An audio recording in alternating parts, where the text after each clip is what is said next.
আজ আমি এতটাই দুর্বল যে যেহেতু আমার ইনকাম নেই, সেহেতু আমার বউয়ের কাছ থেকে ওর কাছ থেকে কথা তো শুনতেই হবে, এটা স্বাভাবিক ব্যাপার।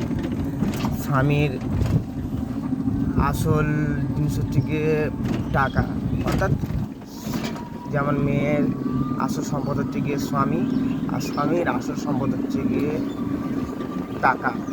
টাকা না হলে এবারে কোনো কিছুই হবে না, না সংসার টিকবে, না ধর্মকর্ম টিকবে।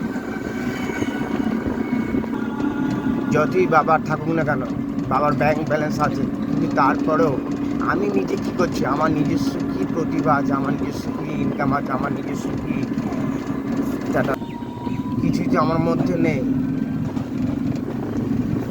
উপরন্তু আমি প্রচুর ফকরদলালি করি, মানে নিজের মধ্যে অহংকার নিয়ে এসে আমার বলে চিৎকার করবো। স্ত্রীকে তখনই চেনা যায় যখন স্বামীর কাছে টাকা না থাকার পরেও স্ত্রী কীভাবে আচরণ করে, আর স্বামীকে তখনই চেনা যায় যে স্ত্রী যে কোনো পরিবেশের মধ্যে সে কেমনভাবে নিজেকে খাপ খাইয়ে নিয়ে চলছে।